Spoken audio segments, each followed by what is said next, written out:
You're listening to the Mind Over Murder podcast. My name is Bill Thomas. I'm a writer, consulting producer, and now podcaster. I am now trying to use my experience as the brother of a murder victim to help other victims of violent crime. I'm working on a book on the unsolved Colonial Parkway murders, and I'm the co-administrator of the Colonial Parkway Murders Facebook group together with Kristin Dilley. My name is Kristin Dilley. I'm a writer, a researcher, a teacher, and a victims advocate, as well as the social media manager and co-administrator for the Colonial Parkway Murders Facebook page with my partner in crime, Bill Thomas.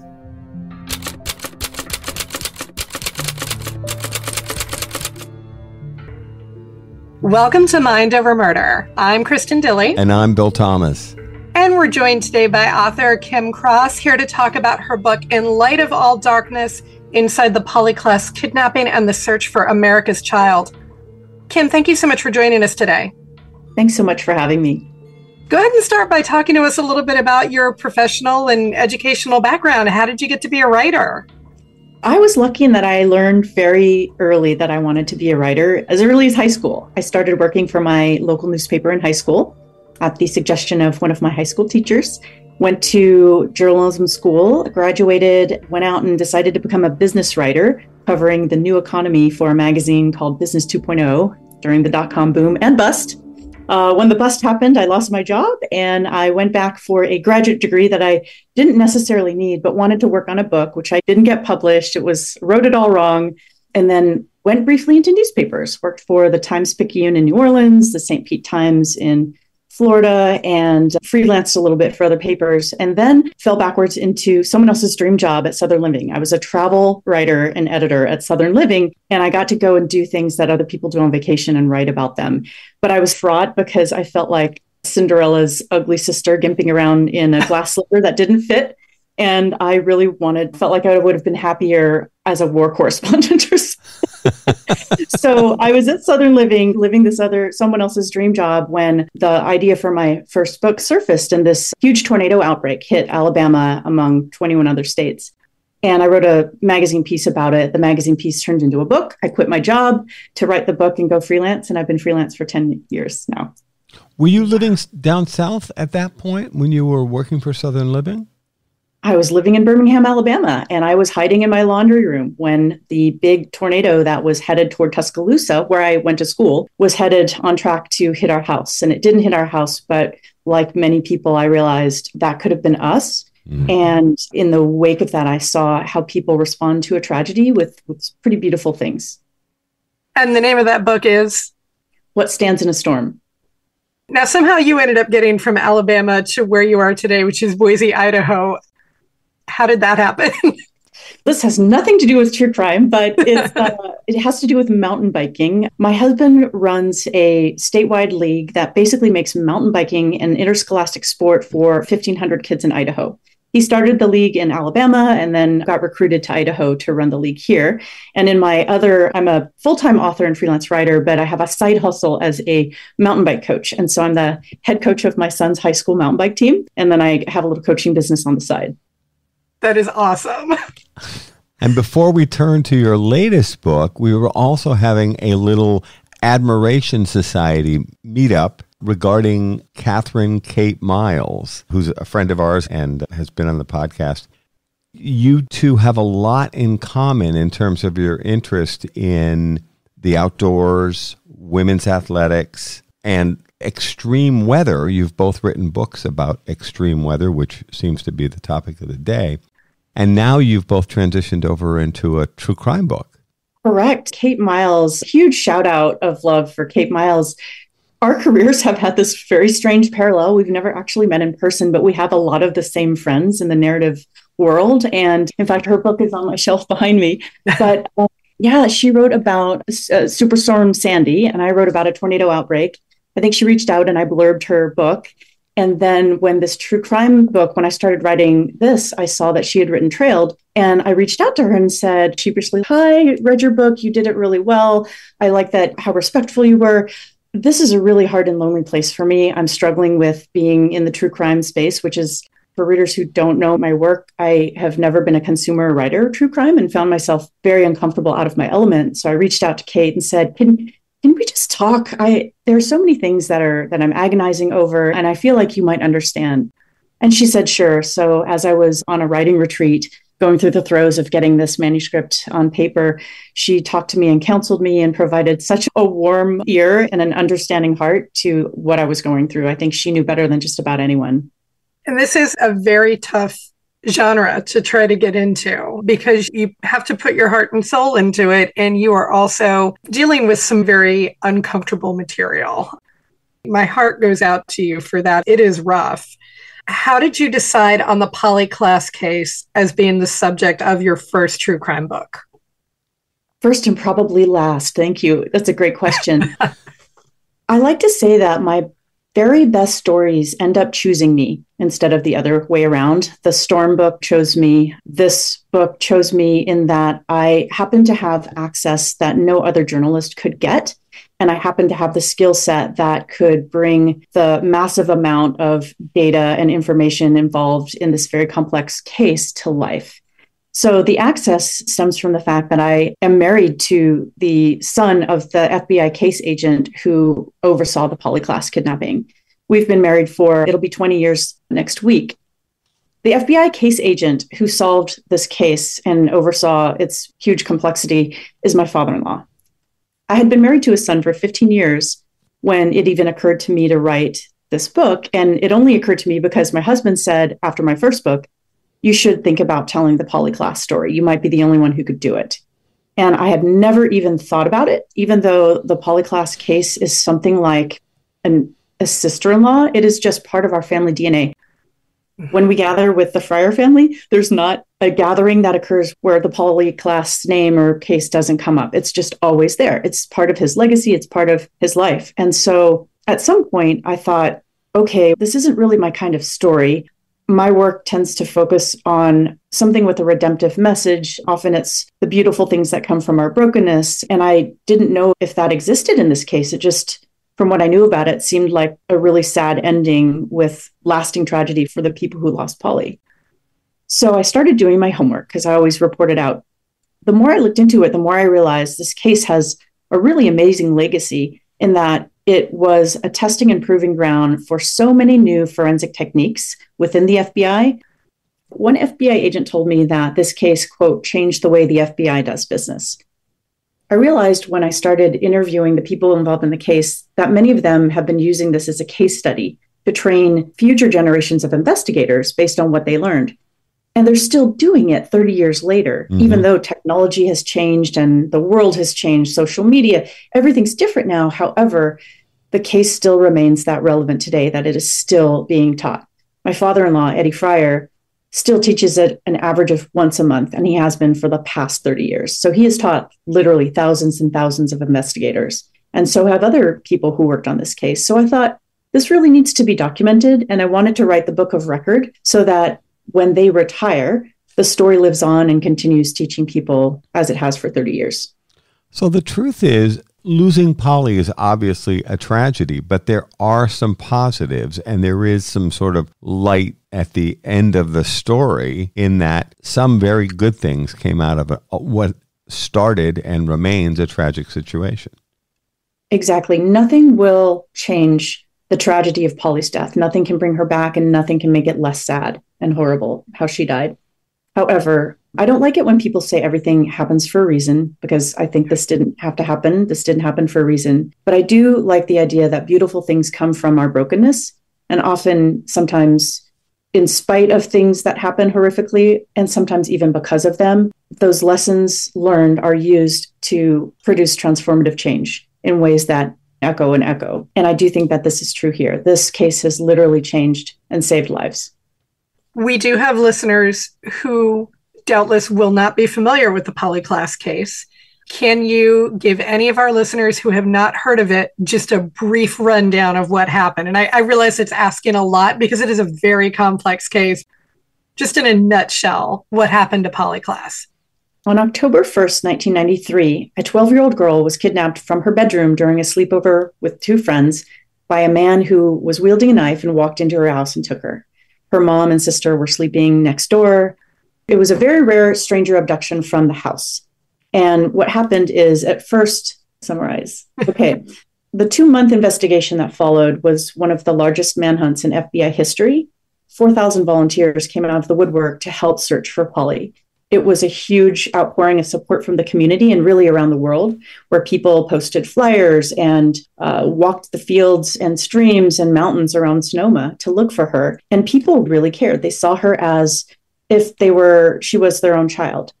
To a lot of people, Polly represented the sister or niece or daughter or someone that they knew and cared about. She really felt like America's child. And so America came out and cared and did what they could to find her.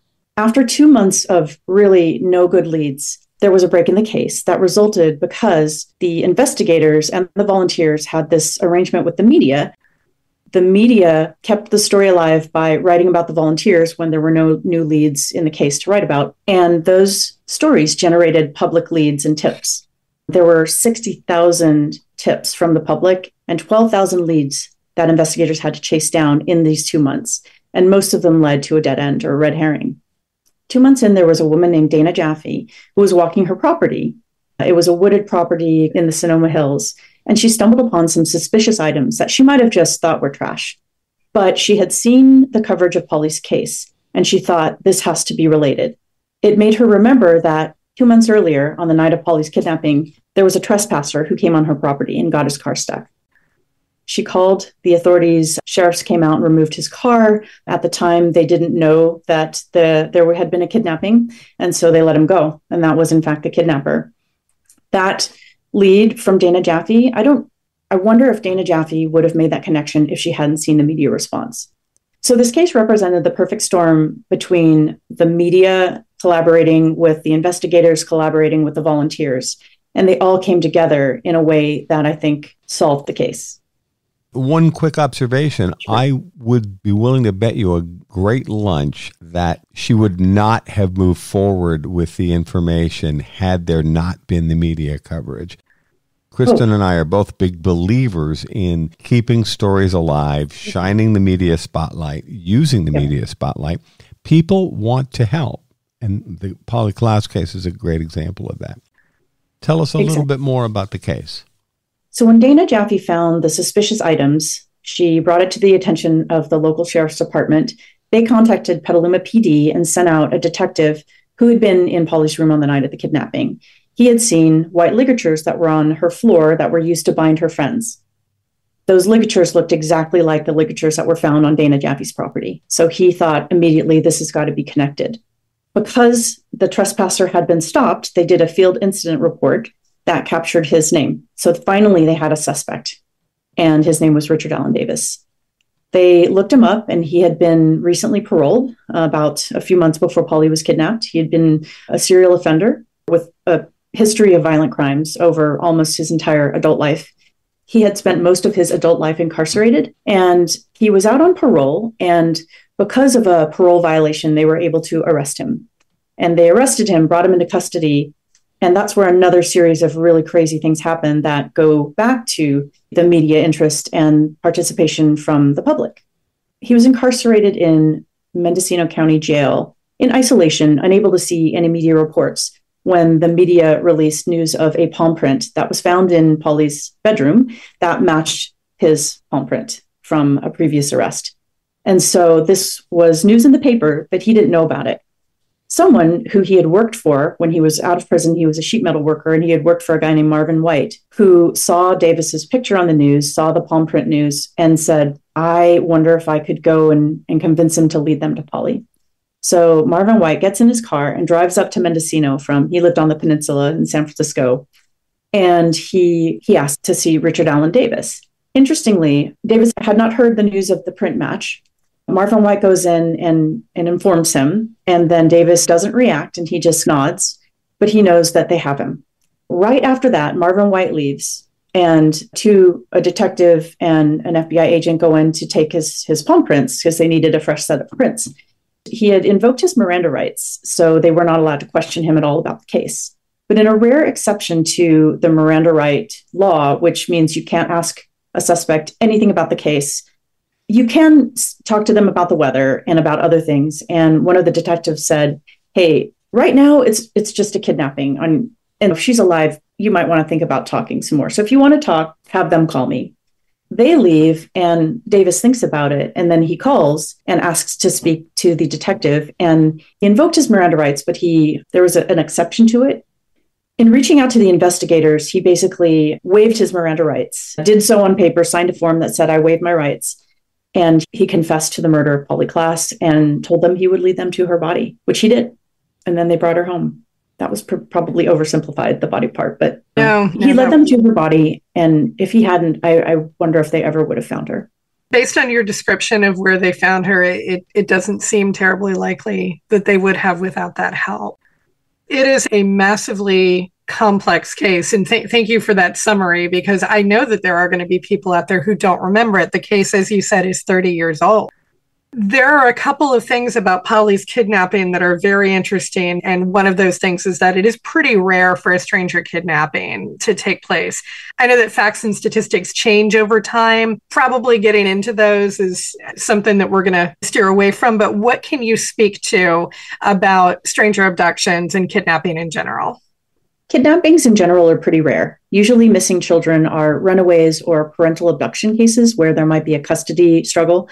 Sometimes they are misunderstandings. They've gone off with a boyfriend or something. But kidnappings in general are rare, especially stranger abductions, and especially stranger abductions from the home. That is the rarest of all. It's a parent's worst nightmare and an agent's worst nightmare. It's scary. Like, I do remember, I am old enough to remember the Polly Klaas case. And I remember hearing about it and just being terrified, because this is just an absolute nightmare. You're having a sleepover with your friends, you're hanging out, you're doing the things that little girls do, you're bopping around to the music, you're singing, you're reading scary stories, you're doing whatever, and suddenly there is a guy with a knife in your home. It is just an absolute nightmare scenario. Can't imagine anything scarier.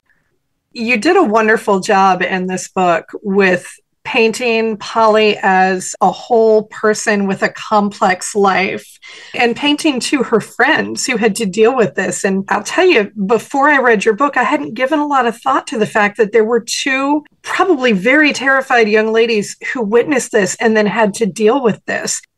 Talk a little bit about the way that the girls were treated by law enforcement when they went to give their statements about Polly and her disappearance.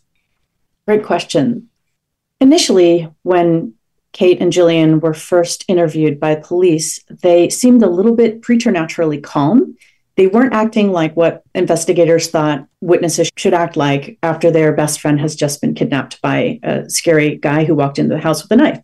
They were probably in shock. Mm-hmm. They were very calm and they were very articulate, and they were interviewed separately by detectives who got the story. And at first, they both admitted thinking, maybe this is a joke.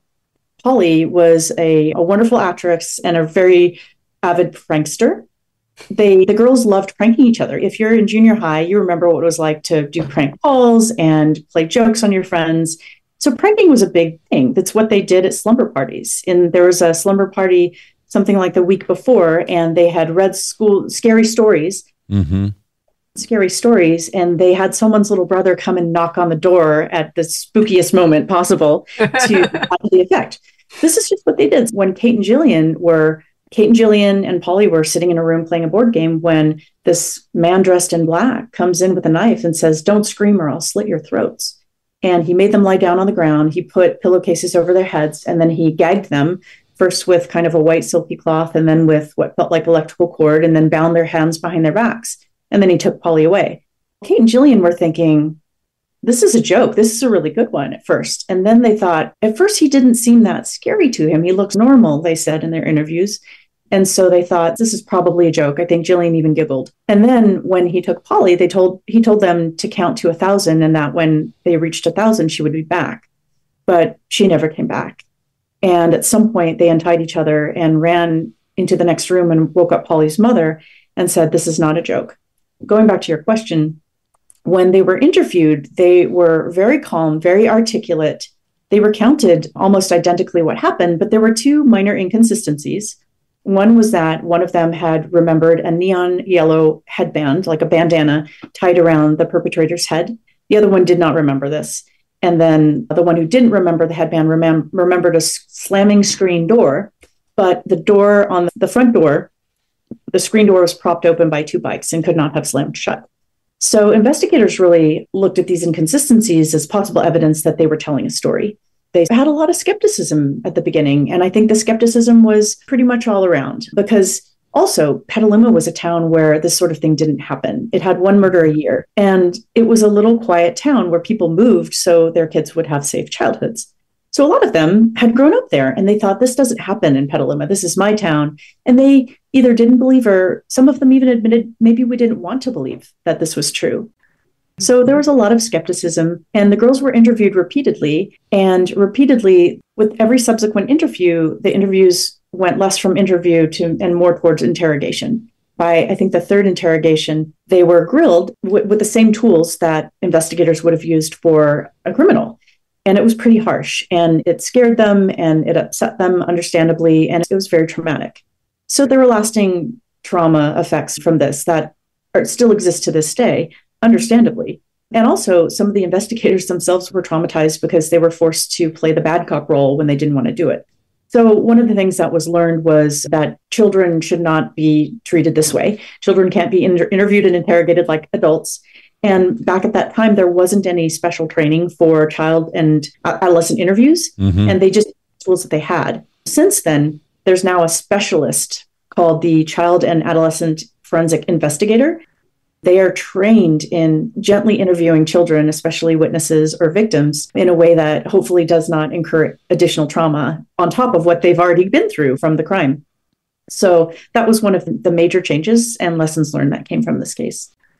I could see parents being outraged that their young daughters were treated so harshly, essentially treated almost like suspects. They were. The parents were upset. And after that late night interview, they said, we're done. No more interviews. We're done with you, FBI. And my father-in-law actually, I think, realized what had happened, and he went and apologized to the girls. He took flowers and teddy bears and apologized. And at some point, the investigators decided to do a video reenactment where the girls were treated as, we believe you, and we want to video you describing what happened in Polly's room. And they videotaped it so they could share it with other investigators to understand what happened. But it was rough. And I think there are lasting effects to this day all around from that. So Kate and Jillian did work with you on the book. It sounds like you were able to interview them, but the Klass family did not work with you on the book. Is that correct?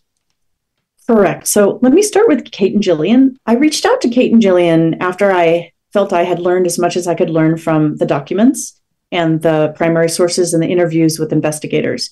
And I felt pretty certain they would not want to talk to me. I reached out, as I do, to most of the people that I write about who have gone through something traumatic. And then I initially wrote a letter and sent it through a friend of a friend, someone who they know and trust, who has had the opportunity to vet me and say, we know her. So that way I'm not coming out of the weeds and being startling. And I didn't hear back. And so I assumed that was a no. And it turns out that neither letter had reached them. And I started getting towards the end of the writing and started worrying that the letters hadn't reached them. And so I reached out again. It turns out that they hadn't got the letters, and they did want to help me tell a factual account. Jillian did talk with me on the record, and she very generously talked with me for several hours on Zoom and then in ongoing conversations because she was committed to helping me get it right. And she did allow me to interview her. Kate has asked to keep her adult life private, and I respect her wishes, and so I'm going to say less about Kate. But I will say Kate talked to me on background, which means I don't want to be quoted, I don't want to be interviewed, but I will have a conversation with you in which you can use the information to make the story better.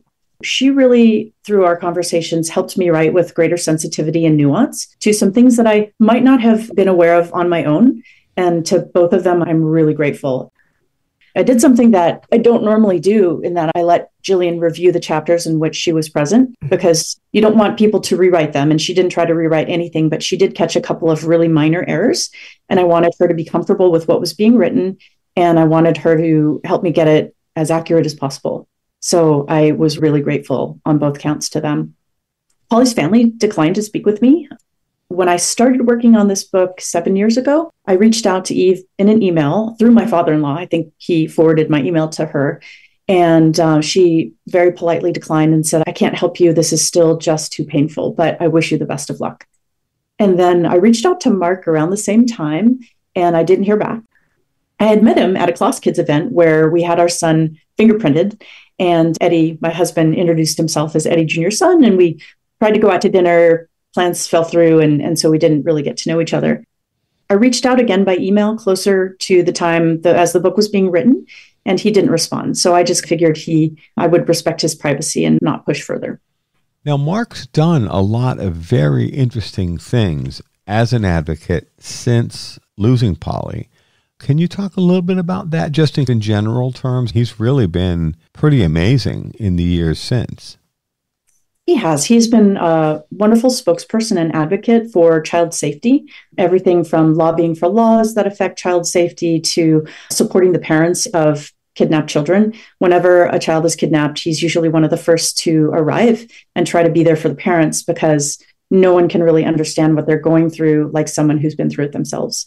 So he's been a tireless advocate, and he started a foundation called Klaas Kids, where I think they've fingerprinted about 1 million kids, including my son. And he's always there to speak about the cause. You're listening to Mind Over Murder. We'll be right back after this word from our sponsors.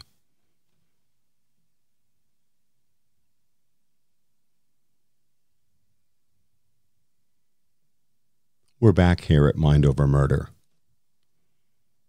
You had talked earlier about some of the changes that were made in how law enforcement has handled or does not handle a kidnapping case. One of them, of course, is the way that they work with child witnesses and victims. What are some of the other changes that were made to law enforcement when it comes to handling kidnap cases? One thing is, I think, the collaboration and communication between different agencies at the state and federal level. And this was a good case where the FBI were called in pretty early to collaborate. And that was a great thing, because the FBI can bring resources that local agencies don't have. Interestingly, the detectives from the local agencies, Petaluma PD, and the agents from the FBI who worked on this case went out and did briefings on the case to other law enforcement agencies, sharing, if this ever happens to you, here's what you can do. Here are the steps to follow. And at the end of the book, I don't want to completely blow the ending or spoil the ending, but you will meet a girl who was saved because the chief of police in her town had been to one of those briefings and followed the steps and got the agencies involved. So I will say that communication changed. Also, at the time, the equipment that was in a patrol car didn't give the sheriffs who responded to the trespasser, they can look up whether the trespasser had a warrant for his arrest or was the car stolen. Neither were true, and so they didn't have any legal means to detain him, so they let him go, even though their spidey sense said something's up. So now there are computers in cars where they can look up, I think, a full rap sheet and see a lot more information that might have changed what they could do with it at the time. One of the things that I found very disturbing in getting ready for this interview was going back and looking at just the basics of what happened in Polly's case. And this idea that these deputy sheriffs had this trespasser and could have taken him into custody if they had only known that in an adjoining but very close by jurisdiction, there was a kidnapping taking place. And it just breaks my heart to read about that kind of stuff, where these well-meaning deputy sheriffs responded to the trespassing call and showed up. And as you said, they thought something was off, but when they ran a wants and warrants, all they got was there's nothing for this guy. And they had no idea that fairly close by, there was the start of a very important kidnapping investigation, and there was a missing girl. At that point, Polly Klaas wasn't with the suspect when he was found with the broken down car and off the road. Do they have a sense of where she might have been? Had she been murdered by that point, or are they not certain? So this is a part of the story where there's a lot of misinformation out there and a lot of assumptions. I really wanted to correct that in the book. People very close to the case, not investigators, but relatives investigators, said something I heard over and over, read over and over in comments like, I can't believe she was in the trunk and they didn't search the car. That's not true. It was a hatchback. There was no trunk, and they did search the car had to ask his permission because they didn't have probable cause. They had to ask permission, and they searched it, and they didn't find anything suspicious.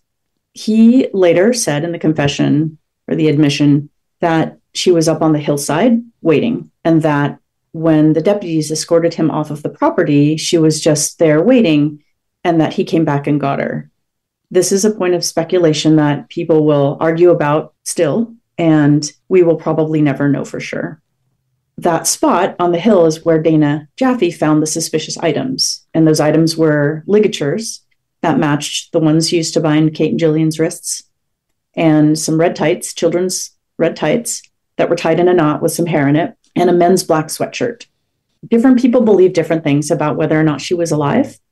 I went there in my reporting, and with Dana Jaffe's permission, I went there in the daytime, and she showed me where she had found the items. And then I asked permission to go back at night, on a night when the moon was in a similar place to where it was on October 1st, 1993.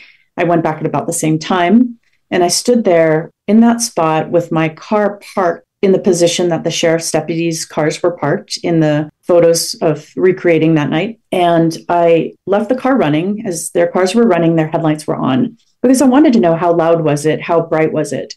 Now, there had been a major fire that swept through the area. I forget the name of the fire, but the foliage is a lot thinner today than it was then. But that location on the hill was much closer to the gate and the place on the driveway where the cars were parked. I was really struck by at night how loud the sound of the engine was and how bright the lights were. Mm. And I found it hard to imagine that someone who was alive and conscious wouldn't scream for help, or if they were gagged, rustle around and cause leaves to rustle on the ground. But then you just don't know how you would behave in a situation like that. We can't really assume.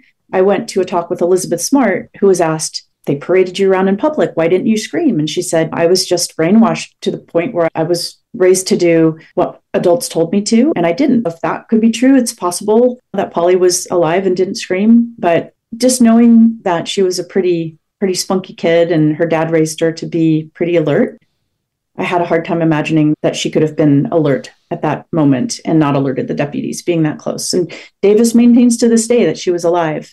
Even I read in one of my files, my documents, I found a letter that he had written to a prison girlfriend, and he maintained in this letter that she was still alive. But I find it hard to believe, but we'll never know.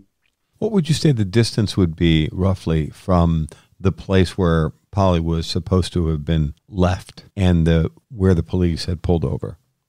I counted out paces, and if my memory serves me right, it was 30 paces from the spot where the suspicious items were found, 30 paces from there to the driveway, and from that point on the driveway, 30 paces to the cars.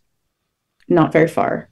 And if you figure one of my paces is probably 2 feet, It was a tough spot to visit. Yeah, you had to live and breathe this case while writing the book. It's rough. It's hard to immerse yourself in something like this. What did you do to try to distract yourself or distance yourself from the material to avoid being completely overwhelmed by it? Gosh, that's a great question. This book took a huge toll on my mental and physical health. When I was writing it, I spent about 6 months holed up in a cabin by myself away from my family to focus on it. To pull together so many discrete details, you need uninterrupted time and big chunks of it. And luckily, it was not the cabin in misery. It wasn't the a nice house in the mountains loaned to me by some generous friends. And I would try to get out once a day and go for a snowshoe and listen to a podcast or a book. I remember listening to Trailed while snowshoeing through the woods. And I do find that any kind of movement that takes me out of my mind and gets me into my body in the present moment really helps. Mm-hmm. So I went on a lot of mountain bike rides, and I did a lot of yoga, and I did some breathing exercises and meditation, and that helped. And then talking to a lot of my writer friends, I leaned on my community of writer friends a lot because they know what it's like. Just writing a book is a really lonely and agonizing enterprise, but writing a book about something like this, you have to look at and process things that don't go into the book. You have to filter it. And so if you think about what a filter does, it filters out like pretty extreme stuff. I still feel like I'm trying to heal and cleanse that stuff out. I had some nightmares. I didn't sleep very well. I wrote through nausea a lot of days. And sometimes it wasn't nausea from that particular subject matter, but I just was so emotionally stirred up that I felt nauseous a lot. And that's hard. It's a hard place to be for 6 months. Would I do it again? I feel like this book really needed to exist and that it was worth it to write the book of record, but it was not an enjoyable book to write. And it wasn't something that I felt like I was doing for me. I felt at times like a midwife for a lot of the people who would live this, and that it was my job to help them midwife their story into existence in a way that was meaningful to others.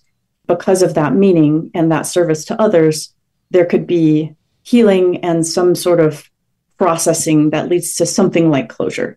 I know that there is no closure for cases like this, but I feel like there was a lot of pent-up emotion and trauma that was released in the interviews that took place. And I feel like there was some good stuff that came of that for the people who shared it. Maybe not everyone, but for a lot of them, I would say I interviewed somewhere around 25 police officers and 25 FBI agents. And I would say at least 50% of them wept in the interview. And I don't know, I guess there's a word now called empath. I don't know. I just know that empathy is it is my most valuable reporting tool for being able to write about pain and trauma. And so I felt that pain and I carried it around with me. So I feel like I've just been carrying a lot of other people's pain around. And I don't know if it will ever fade away or be replaced by something else. But yeah, that's a big cost. So anyone who wants to do this work and wants to do it ethically needs to feel that pain and needs to be prepared for the cost of it. It's an extraordinary book. I told you this off air, but I'm willing to say it again on air. It is extraordinary, and it's one of the most powerhouse, dynamite true crime books that I have read. And anybody listening to this podcast knows I read a ton of them. There was so much emotion flowing through it. And there were whole chapters where I sat and cried because it's such an upsetting case. But there is also, and I think this alludes to your title, there is light that comes out of it. And there is so much good that came out of this, including that a young lady who was saved from being kidnapped because the law enforcement agency knew what to do and they knew what to look for and they knew how to find her. Oh, I cried. It was very impactful in a way that I did not expect. The empathy flows not just between you and the people who you interviewed for this book, but it's all through the book. It really is it's stunning and moving. Thank you. That means a lot to me because if a reader feels it and doesn't just think about it, but if a reader feels it, that's my litmus test for have I done my job? Do you feel something? And do you feel something profound that matters in some way and that means something to you? And that's what I want to do with all my books. What Stands in a Storm, it's about the fact that the things that tear our world apart reveal what holds us together. And I think that I don't want to drag a reader through a sad story unless I have something redemptive to give them in the end that is hopeful and not in a Pollyannish way, but hopeful and real in a way that makes them maybe face something they're facing in their own life with a new perspective and a new light. And my biggest hope is that this story helps someone that I will never meet in ways I can't imagine.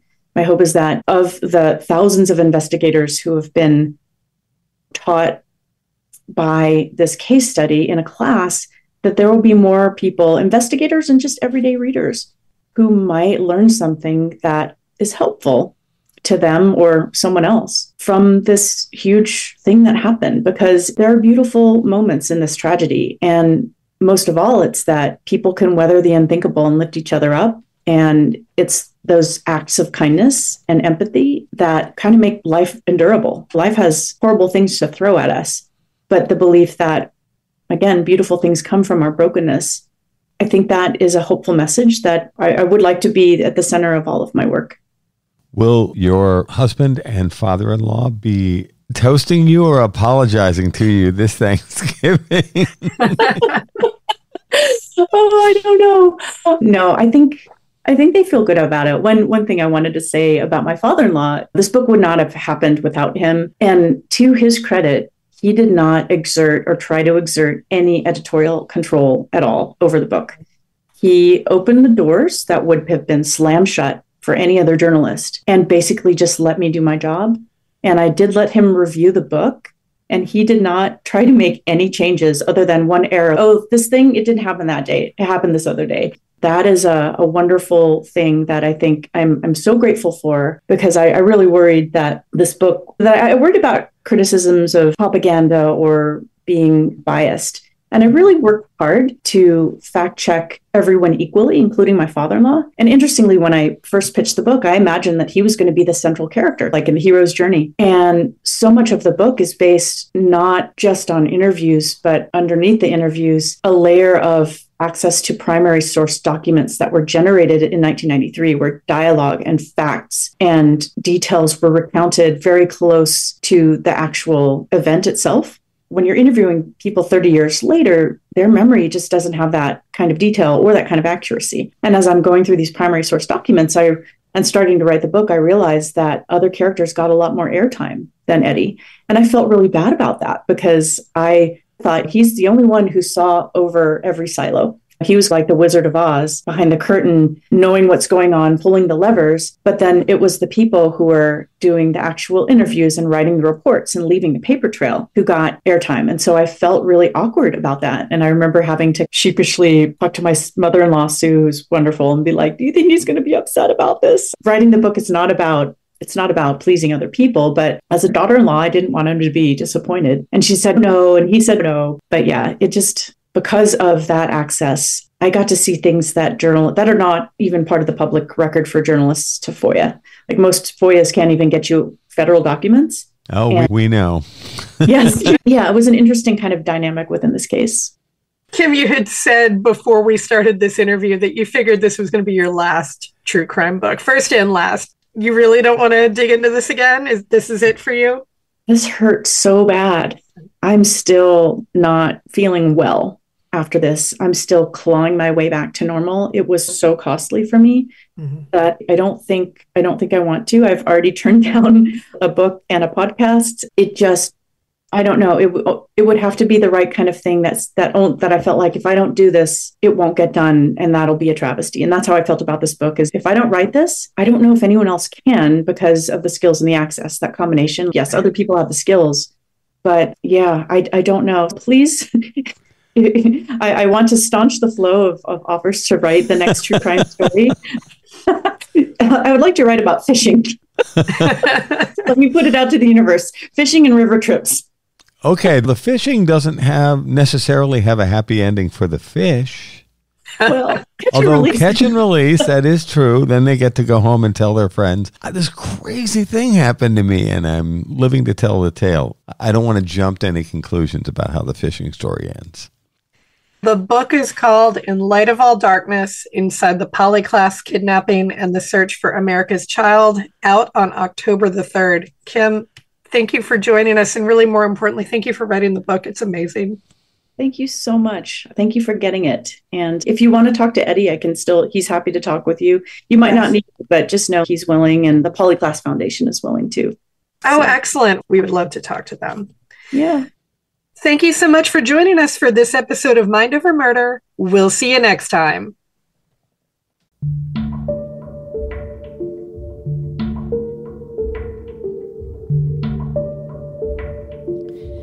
Mind Over Murder is a production of Absolute Zero and Another Dog Productions. Our executive producers are Bill Thomas and Kristin Dilley. Our logo art is by Pamela Arnois. Our theme music is by Kevin MacLeod. Mind Over Murder is distributed in partnership with Crawlspace Media. You can follow us on Facebook, Twitter, or Instagram. You can also follow our page on the Colonial Parkway Murders on Facebook. And finally, you can follow Bill Thomas on Twitter at BillThomas56. Thank you for listening to Mind Over Murder.